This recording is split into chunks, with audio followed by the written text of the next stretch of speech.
할렐루야. 오늘도 이 자리에 오신 여러분들을 주님의 이름으로 축복합니다.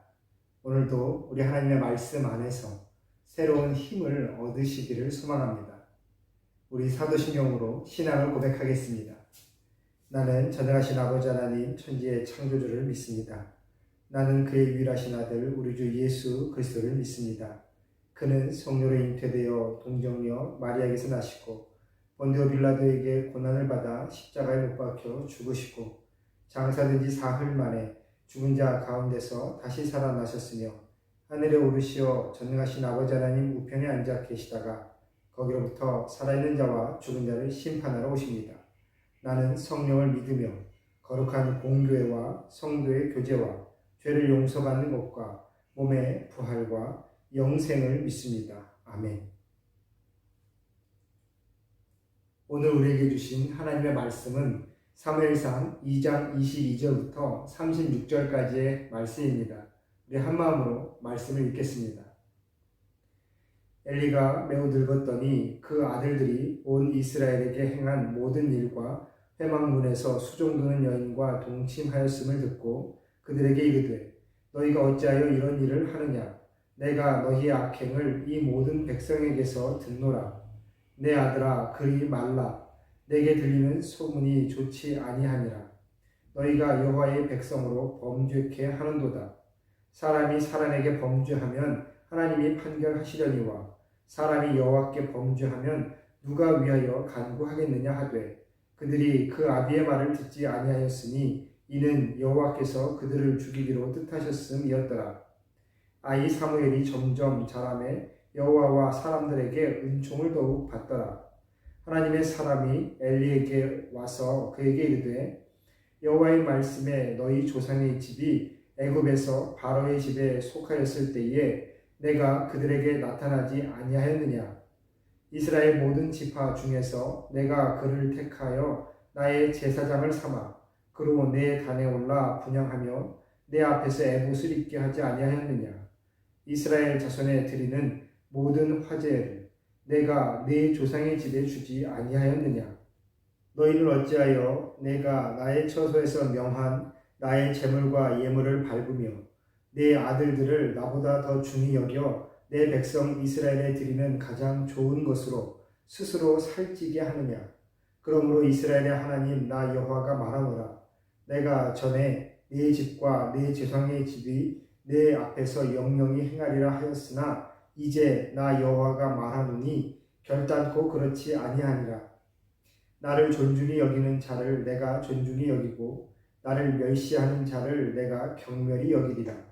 보라, 내가 네 팔과 네 조상의 집 팔을 끊어 네 집에 노인이 하나도 없게 하는 날이 이를지라. 이스라엘에게 모든 복을 베푸는 중에 너는 내 초세의 환난을 볼 것이요 네 집에 영영토록 노인이 없을 것이며 내 단에서 내가 끊어버리지 아니할 너의 사람이 내 눈을 쇠지 않게 하고 내 마음을 슬프게 할 것이요 내 집에 생산하는 모든 자가 젊어서 죽으리라. 내 두 아들 홈니와 비느하스가 한날에 죽으리니 그들의 당할 그 일이 내게 표징이 되리라. 내가 나를 위하여 충실한 제사장을 일으키리니 그 사람은 내 마음 내 뜻대로 행할 것이라. 내가 그를 위하여 견고한 집을 세우리니 그가 나의 기름 부음을 받은 자 앞에서 영구히 행하리라. 내 집에 남은 사람이 각기 와서 은 한 조각과 떡 한 덩이를 위하여 그에게 엎드려 가로되 청하노니 내게 한 제사장의 직분을 맡겨 나로 떡 조각을 먹게 하소서 하리라 하셨다 하니라. 아멘. 할렐루야. 오늘도 이 말씀이 저와 여러분에게 새로운 삶의 은혜로 임하기를 소망합니다. 오늘 말씀은 엘리의 두 아들들의 그 삶의 결말에 대해서 우리에게 알려주고 있습니다. 하나님께서 하나님을 멸시하는 사람들의 그 말로를 지금 정확하게 또 세심하게 말씀해 주시지요. 사람이 자신의 삶을 살다 보면 욕심도 나고 때로 실수할 때도 있습니다. 누구나 실수하고 누구나 감정에 충실하지 않겠습니까? 하나님께서 그것을 모르는 분이 아니시고 또 우리의 삶을 정말 어떠한 틀에 넣어서 정형화시키시는 분도 하나님이 아니십니다. 사람의 약함과 변화무쌍함, 또 흔들림, 모든 것은 하나님의 그 섭리 안에 다 있는 것이지요. 하지만 하나님께서 레위기, 신명기, 율법을 통해서 일러주신 우리 삶의 기준은 몰라서 또한 실수한 것에 대해서는 하나님 앞에 다시 한번 자신의 행위를 돌아보고 정직하게 회개하면 되는 것인데, 자신의 생각대로, 자신의 의지대로 이것이 잘못된 일인 것을 알면서도 그 잘못된 일을 고집해서 가는 것은 하나님께 벌을 받을 만한 그 범죄이다 라고 분명히 가르쳐주고 계십니다. 오늘 이 엘리의 두 아들들로 대표되는 하나님을 멸시하는 일은 바로 하나님께 드리는 제사를 가볍게 여기는 것입니다. 하나님께 드리는 제사, 예배를 가볍게 여긴다라는 것은 하나님께서 살아계심을 인정하지 않는 것이지요. 하나님의 하나님 되심을 인정하지 않는 겁니다. 내 삶의 주관자 되시고 내 생명의 주인 되시는 하나님이 내 옆에 나와 함께 계시는데 어떻게 그러한 일을 할 수 있겠습니까? 결국 예배를 가볍게 여기는 것은 하나님을 하나님으로 인정하지 않는 것이죠. 그래서 버림을 받게 되는 것입니다. 이에 반해 아이 사무엘이 점점 자라매 여호와와 사람들 앞에 더 은총을 더욱 받았다라는 이 말씀을 우리가 보면 하나님과 사람들 앞에 정직하게 살아가는 그 사람의 삶이 하나님의 은혜 가운데 있는 것이 분명하다라는 것, 우리가 다시 한번 깨닫게 됩니다. 하나님과 사람들 앞에 정직하게 행한다, 감추임이 없다라는 것이죠. 있는 그대로 솔직하게. 때로는 흔들림이 있고 또 감정에 따라 또 여러 가지 탐심이 생길 수도 있지만 또 거짓과 또 여러 가지 또 부정적인 것들이 분명히 우리 안에 들어올 수 있지만 정직히 행한다는 것은 그것의 잘못됨을 깨닫게 됐을 때 인정하고 하나님과 사람들 앞에 자신의 죄를, 잘못됨을 고백할 수 있다면 하나님께서는 영원히 그와 함께 하시는 겁니다. 행복이라는 것, 평안을 누린다라는 것, 어떠한 조건, 무엇이 얼만큼 있어야 평안하고 행복한 것이 아니다라는 것, 우리는 이미 잘 알고 있습니다. 상황에 흔들리지 않고 늘 언제나 그 자리에서 내가 있는 그곳에서 평안을 누릴 수 있는 것, 그것은 하나님을 향한 나의 시선이 고정되어 있을 때, 또 내 마음이 하나님을 떠나지 않고 하나님의 은혜의 가운데, 하나님의 함께하신 가운데 있다는 그 확실한 믿음이 있을 때에 우리는 상황과 여건에 흔들리지 않는 평안과 행복을 분명히 누리게 되는 것입니다.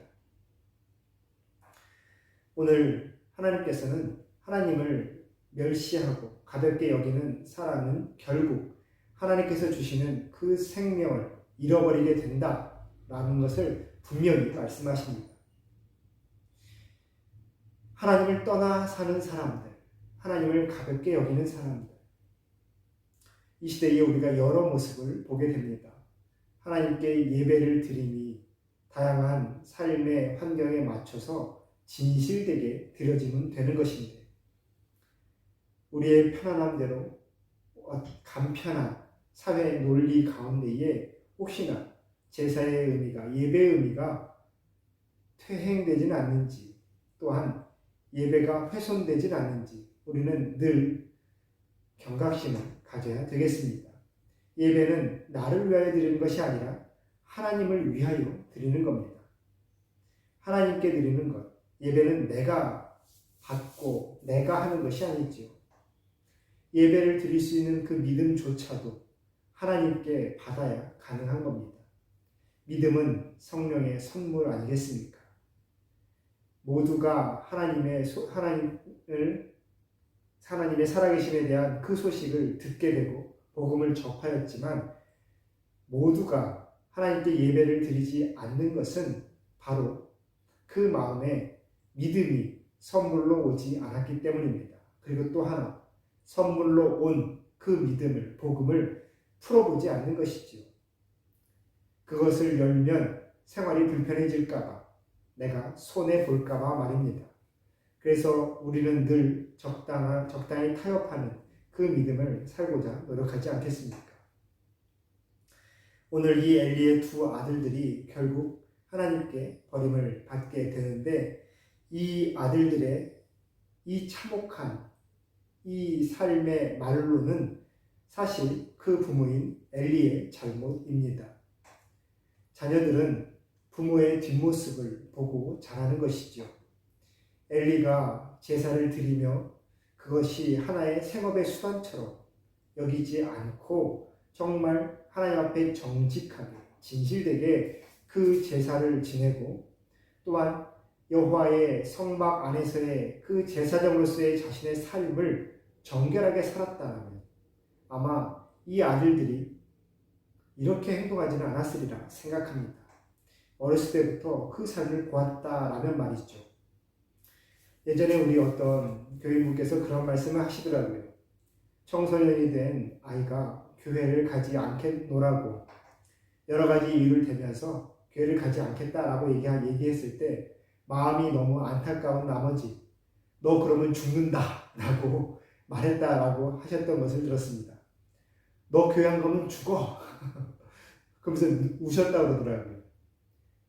너무나 다급한 마음에 하나님을 떠나서는 우리의 생명력이 약해지면 우리가 받은 이 생명이 하나님께로부터 시작되었음을 이미 알고 있기에 아직 그 믿음을 갖지 못한 자녀가 하나님을 떠나려 하자 애끓는 마음이 드신 겁니다. 그래서 하나님을 떠나면 죽는다라고 그렇게 과격하게 말씀하셨더라고. 그렇게 이야기하시면서 들었습니다. 여러분, 사실 하나님을 떠나면 죽습니다. 하나님을 떠나면 하나님께 받은 그 생명력이 약해지죠. 점점 사라져갑니다. 아이 사무엘이 여호와 사람들 앞에 은총을 더욱 받았다라는 것, 하나님과 함께 할 때에 하나님의 은혜 가운데 살 수 있는 그 기쁨, 그 복이 분명히 있습니다. 그것은 우리가 상상하기 힘든 것들이죠. 그래서 사무엘이 오늘 이 엘리의 두 아들들과 대비하여 이렇게 단 한 문장으로 등장하는 것입니다. 생명력을 잃어버리는 사람과 생명력이 더해가는 사람.